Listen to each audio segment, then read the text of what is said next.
د وکیلانو صاحب د کوچنیانو د یتیمانو د کونډیانو دپاره راغلی یم زما مکتب والا نه رود نه د ارغنداو زما مخ ته نن سبا سمندر رالوېدلی دی څه شی رالوېدلی دی دی په ما نه دی خبر چې زما کور ته پر جنازه باندې راوړي دی هغه ویډیوګانې نه ویني چې د دوی د هسپتالو څخه یې ماته راباسي زوی یا پلار په کفن پسې واستي هغه وایي کفن مه وړه پلاره سړی په پښو ته روان دی دی څنګه رئیس ته جامع دی چې دی په ما نه خبرېږي دی څنګه رسې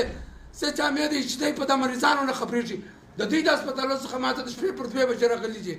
ما په د 5 شپې خوب نه دی کړی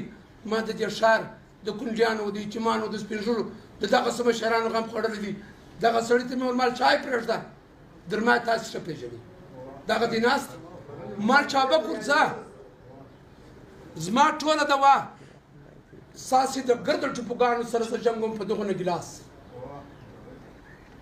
په دغونه ګیلاس چایو د ګر کندهار هسپتالونو که ډاکټران دي که نرسان دي که هر څوک چې رامخته دي سي چې هغه سخته کرونا لري 2 ساعته چې زما سره بنډار وکړي چې بیا هغه سړی هغه دی که نه دی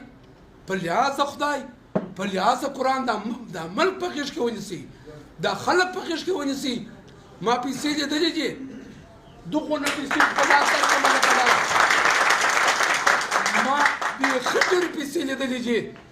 1000 واره دغونه به در پیدا کړم که دغه اجرې صاحب زموږ د منځه څه ولاړې په څونه پیسې بېرته پیدا کولی سې راکړئ جواب ستاسې په ګرده وزارت باندې